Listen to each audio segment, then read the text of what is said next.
Saudações, meus amigos, com vocês Cristiano, para o canal do Camarada Comissário, e eu quero tecer alguns breves comentários sobre esse, se é que a gente pode chamar assim, debate político que aconteceu entre os candidatos à presidência dos Estados Unidos da América, Joe Biden e Donald Trump. O que eu posso dizer para vocês é o seguinte: se vocês perderam a esse debate, seja ele com ou sem tradução, podem ficar seguros de que vocês não perderam muita coisa. Porque aquilo ali estava parecendo muito mais um bate-boca de reality show. Só que infelizmente esse reality show realmente era muito real. Tão real que, infelizmente, um deles está na presidência dos Estados Unidos e o outro esteve na presidência dos Estados Unidos e ambos agora estão disputando novamente por essa mesma presidência. Tínhamos um debate onde, em vez de se discutir projetos para o povo americano tem muitos problemas, tem muitos americanos que não têm lar. Nós temos uma situação, como muito bem colocou o general português, Agostinho Costa. Hoje, a principal ameaça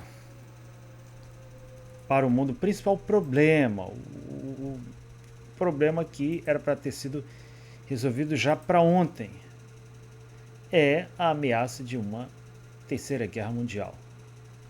Os caras estavam falando em quê? Estavam falando em prostituição, estavam falando em drogas, em todo tipo de esculhambação que você puder imaginar, em todo tipo de desgraça, menos na principal, que é a possibilidade de o início de uma terceira guerra mundial. O mundo nunca esteve tão próximo disso quanto está agora. Nem mesmo na época da Guerra Fria, quando você tinha a União Soviética, nem mesmo quando você tinha, quer dizer, ali figuras como Churchill, Truman e Joseph Stalin, nem mesmo durante a Guerra da Coreia. Durante a Guerra da Coreia, aliás, um dos receios de Stalin quanto à proposta de unificação da Coreia, que partiu de Kim Il-sung, era a possibilidade ali daquilo dar início, né, de acabar envolvendo a União Soviética, o que de fato acabou envolvendo, só que indiretamente. Muitos pilotos soviéticos lutaram nas fileiras da Coreia do Norte. Claro que eles faziam isso sob disfarce, algo que só veio a ser externado, só veio a se tornar oficial dezenas de anos depois, basicamente nos anos 80. Então, esse receio que existia naquela época não chega nem perto ao receio que existe hoje. Quando nós vemos, por exemplo, países que investem em atos de sabotagem dentro da Federação Russa, países que apoiam aberta e descaradamente a Ucrânia. Você vê que a gente fala aqui dos candidatos presidenciáveis dos Estados Unidos, né? E diz, ali são velhos, marasmáticos, o que são, deviam estar mumificados aquelas figuras.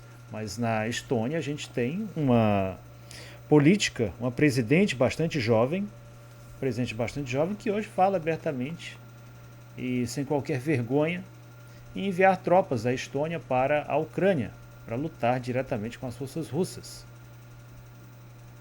Como, aliás, já há militares estonianos que combatem nas forças ucranianas. Então, quer dizer, esse tema, que é o mais importante, que deveria ser o centro do debate, que deveria talvez ser 80, 90% do debate, simplesmente foi ignorado. Para estar falando de puta, para estar falando para estar falando de escândalo com cocaína, né, com o filho do Biden, com não sei quem que o Trump teria contratado. Quer dizer, uma verdadeira baixaria. Dois velhos marasmáticos ali discutindo baixaria. Uma coisa completamente descabida. Quer dizer, os caras concorrendo ao posto de presidentes dos Estados Unidos. Mas o pior de tudo foi o desempenho do próprio Biden.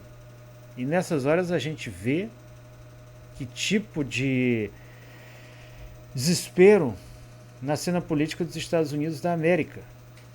É um sistema que tem demonstrado sua incapacidade de se renovar. Quer dizer, dois indivíduos já bastante idosos. Nós vemos figuras como o Biden simplesmente congelava durante o debate. Congelava completamente. Ficava sem saber o que dizer. Aliás, o Partido Republicano tinha que ser processado criminalmente, talvez até proibido por maltrato aos idosos. Que o Biden era para estar em casa, numa cama, numa cadeira de rodas, botaram o pobre coitado ali para ficar em pé por 2 horas, naquelas condições. O coitado não conseguia articular uma palavra, um negócio ali ridículo, estava feio de ver aquilo ali. E a internet não me deixa mentir. Aliás, não é só a internet. Olha só, hoje mesmo saiu uma capa aqui da revista Times que diz tudo sobre a reação do público americano, tanto jornais republicanos quanto jornais democratas expressaram, quer dizer, o seu pesar, a sua preocupação com esse debate. Uma coisa triste mesmo. Revista Time, pânico. E aí nós temos uma foto aqui do Biden se retirando. Uma outra publicação, tem outra publicação ainda mais interessante, que é o que saiu na opinião do editorial do The New York Times. Aqui eles escreveram o seguinte: o conselho editorial do New York Times, pessoal, que é a principal publicação democrata, pede ao presidente Biden que abandone a disputa para servir o seu país. O título: To serve his country, President Biden should leave the race. Ou seja, para servir ao seu país, o presidente Biden deveria deixar a corrida presidencial, naturalmente. Então, quer dizer, como é que um partido que não tem uma nem duas pessoas simplesmente coloca uma figura marasmática, uma figura caquética ali para se expor dessa forma, quer dizer, numa rede de TV pública, numa rede de TV federal, quer dizer, um canal que é exibido em todo o território dos Estados Unidos da América, se expor ao ridículo dessa forma. Quanto ao Partido Republicano, bom, convenhamos que Trump ele pode ser criticado por muita coisa, mas ele ainda demonstra uma certa sanidade. A mesma coisa não pode ser dita sobre o Biden.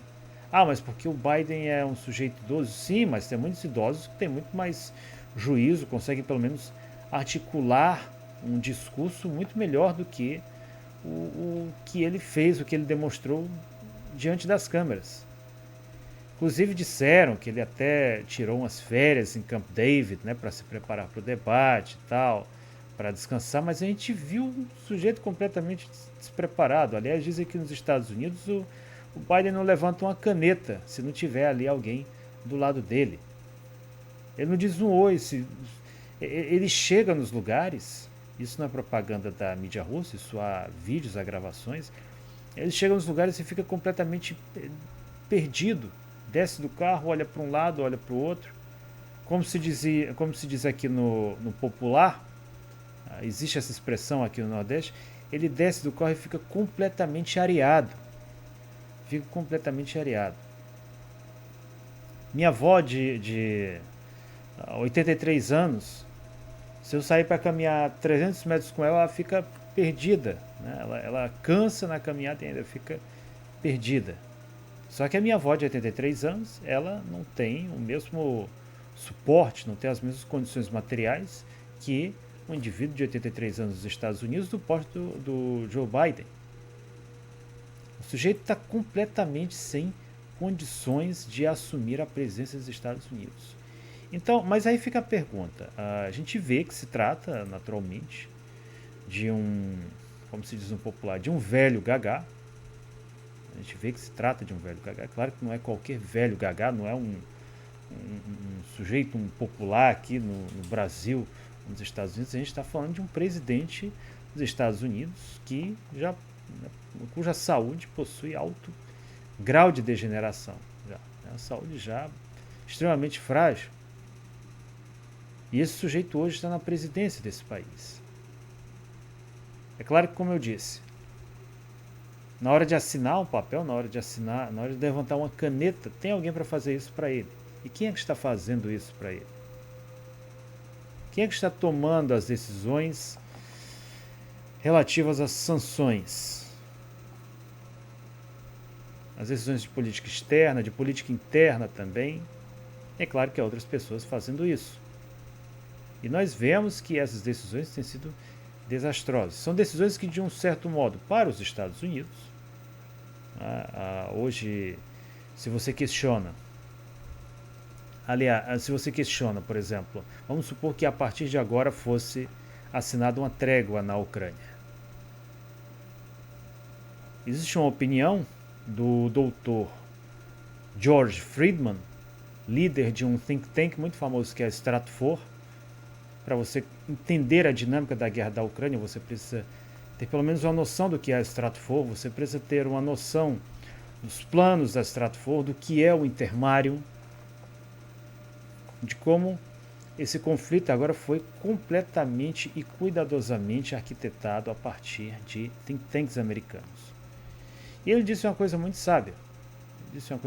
Embora eu não gosto da posição política dele, mas eu sempre acompanho o George Friedman, porque sem acompanhar o George Friedman você não vai conhecer o lado americano, você não vai conhecer como os Estados Unidos raciocinam.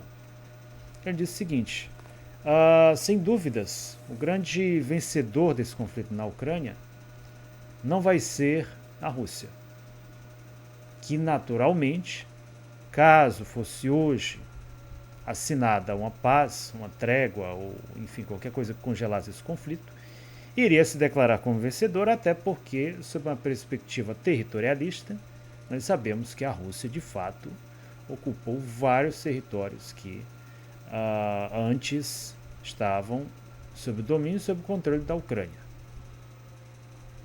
A Ucrânia, por sua vez, também vai se declarar como vencedora, porque eles vão dizer, e de um certo modo, né, se a gente for analisar por uma outra ótica, já não a ótica do território, mas a ótica da diplomacia, a Ucrânia conseguiu fazer o que nenhum país do Ocidente conseguiu fazer, que foi combater a Rússia primeiro. Claro que ela não faria isso sem a ajuda do Ocidente, e atrair a atenção do mundo inteiro, quer dizer, o mundo inteiro não, mas ter a União Europeia inteira, ter os Estados Unidos ali do seu lado, financiando, mandando todo tipo de recursos e até mesmo homens, geralmente através da Polônia. Então, nesse sentido, foi uma vitória para os ucranianos, né? Teriam, digamos, muito material para sua propaganda, muito material para reivindicar a vitória, e eles de fato teriam alguma base para afirmar isso. Mas, de fato, longe aqui da questão da propaganda, né? Porque, aliás, propaganda vai ser uma coisa que os ucranianos vão precisar e muito depois desse conflito, principalmente depois que o país perde um enorme percentual da sua população masculina, e aliás não só masculina, mas principalmente masculina. Mas depois que as perdas que a Ucrânia teve, ela vai precisar de muito tempo para se recuperar, para recuperar a sua demografia, para pagar a dívida que ela contraiu com os países do Ocidente decadente. Mas o grande vencedor acaba sendo quem? Os Estados Unidos. E por que os Estados Unidos? Porque os Estados Unidos conseguiu primeiro fazer aquilo que a Stratfor defendeu desde o início da década de 10, que era o quê? Era exatamente isolar a Rússia do restante da Europa. Vamos lembrar que quando Vladimir Putin chegou ao poder, o projeto dele era um projeto ocidentalista. Ele inclusive falava muito em Pedro o Grande, falava em organizar na Rússia um Estado de Direito. Ele chegou a cogitar a possibilidade da Rússia aderir à Organização do Tratado do Atlântico Norte, ele fazia discursos no Bundestag, na Alemanha, e o foco da política externa dele era exatamente a Alemanha. Por que a Alemanha? Porque ele iniciou a sua carreira como oficial do KGB exatamente na Alemanha. Ele dominava, talvez ainda domine o alemão.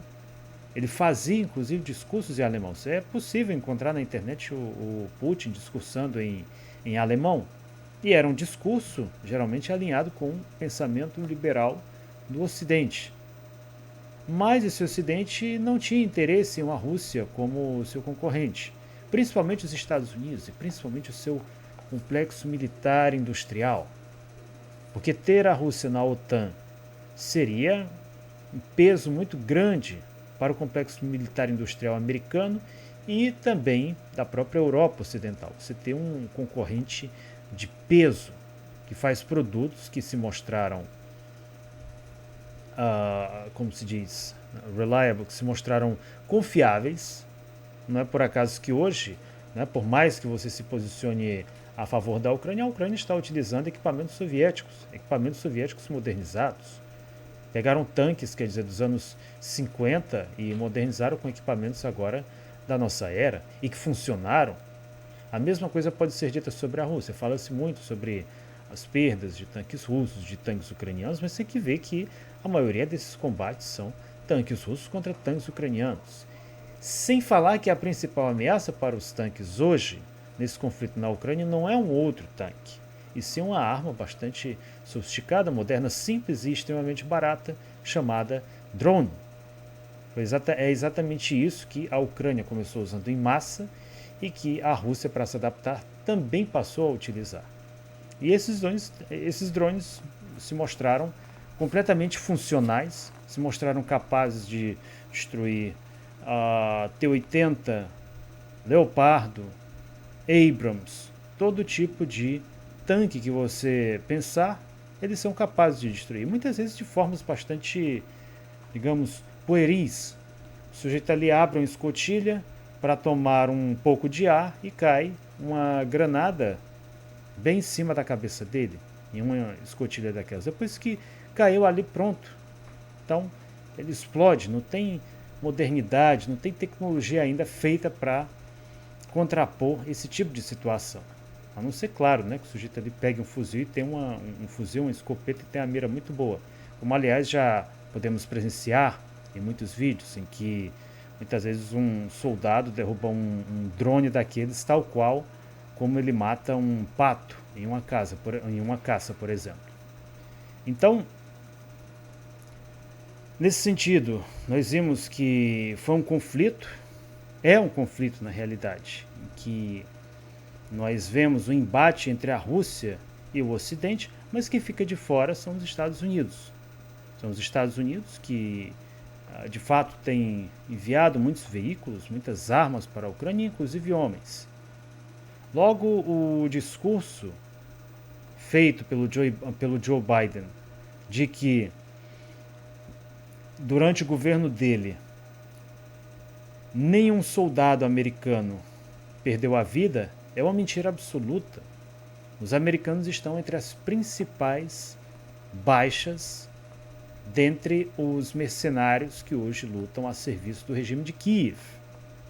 E é preciso entender o seguinte, que é claro que eles são as principais vítimas, as principais baixas, melhor dizendo, porque não podem ser chamados de vítimas, eles estão entre as principais baixas exatamente porque há mais americanos. Há muito mais americanos do que brasileiros, por exemplo, ou do que, ou do que japoneses.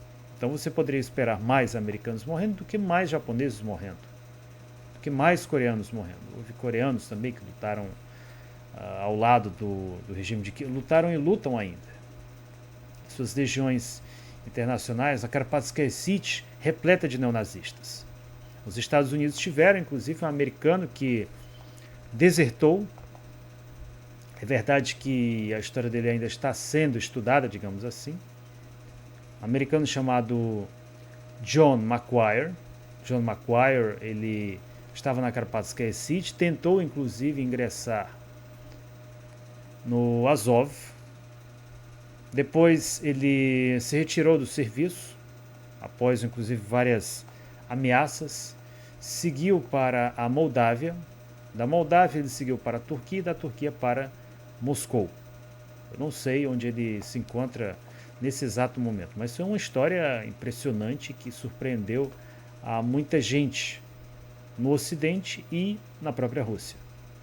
Há algumas controvérsias, entretanto, sobre a biografia dele, por exemplo, de que ele tinha problemas com alcoolismo, de que ele teve alguns problemas durante o serviço militar, mas isso, né, não é meu dever investigar isso, deixa o FSB, deixa o SVR investigar e saber quem realmente é o Macquarie.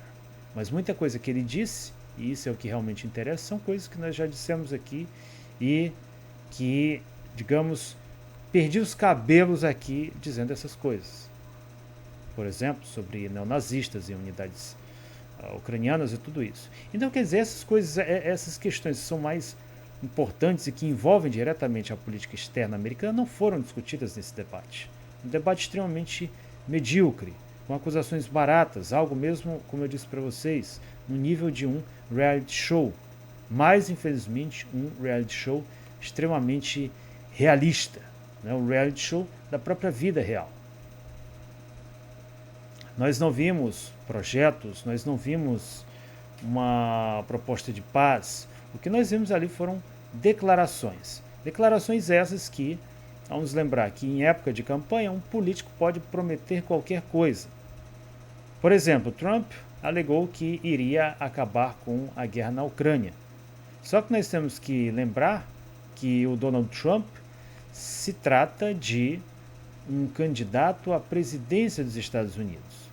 Ele não é um candidato a imperador dos Estados Unidos, alguém que pode simplesmente numa canetada resolver tudo. Trump, ele atrai o eleitorado quando ele chama, né, as pessoas para votarem nele, quando ele fala sobre essa questão da paz na Ucrânia. Especialmente quando se trata do Donald Trump, que é uma figura que inclusive já trabalhou na televisão. Ele é um verdadeiro showman, é um populista. E ele também tem essa estratégia de primeiro atacar o adversário e depois tenta atrair o eleitorado. Vamos lembrar de uma coisa. Olha, eu me recordo muito bem do debate dele com a Hillary Clinton, quando a Hillary Clinton falava que ele havia sido cooptado pelos russos, que ele era um agente dos russos, esse tipo de coisa. Então, eu lembro ainda de uma situação, né, em que ele até chegou a dizer assim: Rússia, né, se vocês estiverem assistindo a esse debate, então espero que vocês consigam encontrar os 30 mil e-mails perdidos, e-mails que supostamente teriam sido hackeados, e-mails da Hillary Clinton. Muita gente aqui, nós devemos lembrar. Hoje, né, nesse debate, ele fala, quer dizer, o que ele tem dito durante praticamente toda a sua campanha, que é colocar um fim ao conflito na Ucrânia. Mas quem disse que ele sabe como é que ele vai fazer isso? Ele no máximo chegou o quê? A dizer que ele iria se encontrar com Zelensky e iria dizer para ele que ele tem que fazer um acordo, que ele tem que fazer assinar uma trégua, um cessar-fogo, ou mesmo um tratado de paz com o Putin. Isso foi o mais próximo que ele falou a respeito de um tratado de paz. Mas a gente não sabe, né, quais são as exigências também que a Rússia vai fazer com relação a esse acordo e se a Ucrânia vai estar disposta a realmente a cumprir com isso. Mesmo porque nós já vimos que a União Europeia ela também prepara um cenário caso os Estados Unidos deixem de apoiar a Ucrânia. A União Europeia também tem muito dinheiro, tem muitas armas. E o Trump não vai conseguir intervir diretamente na União Europeia. Nós já vimos, aliás,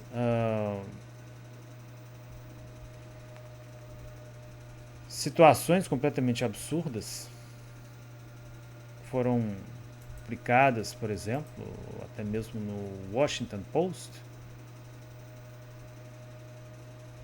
Por exemplo, ele chegou a dizer que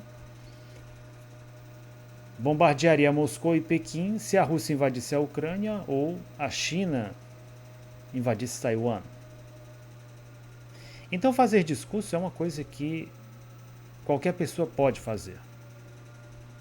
Qualquer pessoa, qualquer figura pode fazer. Mas, novamente, nós temos que lembrar que ele está se candidatando a presidente dos Estados Unidos, não a imperador dos Estados Unidos. Todas as decisões que ele tomar vão depender, antes de qualquer coisa, daquilo que o Congresso decidir. O grande mal da política americana é que ela é uma política polarizada. Ou você é republicano ou você é democrata. E a isso é chamado de democracia. Apresenta-se apenas duas alternativas. Um velho completamente marasmático, já que muito mais parece uma múmia, e outro que, embora não pareça ainda uma múmia, também não é muito bom da cabeça. Vamos lembrar que Donald Trump ele se vangloria de ter assassinado o general Soleimani, um general do Irã, quer dizer, de outro estado soberano. Ele não esconde que intervém abertamente na política externa de outros países, embora respeitando a força. Vamos lembrar aqui que Trump chegou a se encontrar com Kim Jong-un, da Coreia do Norte, inclusive passear de mãos dadas, tentar ali uma distensão. Ele chegou a fazer isso também com o próprio Vladimir Putin, apesar de que os últimos atos do seu governo foram exatamente mais sanções contra a Rússia. Foi a última coisa que ele fez, os últimos dias. E esse é o cara que, segundo a imprensa ocidental, é o candidato da Rússia. Quer dizer, é uma coisa completamente sem sentido. Totalmente sem sentido. E vem ainda uma outra situação. É que se trata de um candidato que naturalmente vai ter que governar conforme as decisões do Congresso norte-americano, onde você tem republicanos e democratas. Ele já não tem a melhor reputação. E isso pode causar embaraço se ele realmente deseja levar adiante esse plano de paz. Então, isso pode causar alguma espécie de embaraço para o próprio Donald Trump. Bom, época difícil, essa em que nós estamos vivendo. Como muito bem colocou o general Agostinho Costa, nós vemos nos Estados Unidos dois velhos marasmáticos brigando pela presidência, vemos um desequilibrado com o Macron governando a França, vemos uma completa desequilibrada como a senhora Kaja Kallas, da Estônia, e agora nós vemos vários partidos extremistas chegando ao poder na Alemanha e em outros países também. E isso também é uma situação de preocupação, porque hoje, por mais que alguns desses países, como por exemplo a Itália, tenham dito que não pretendem enviar tropas à Ucrânia, mas isso pode ser apenas algo a curto prazo. Nós sabemos muito bem como começou a Primeira e principalmente a Segunda Guerra Mundial, exatamente quando essas forças reacionárias de extrema-direita chegaram ao poder. E é claro que uma guerra não é algo que eles vão começar repentinamente. Tudo isso requer muita preparação física e também ideológica.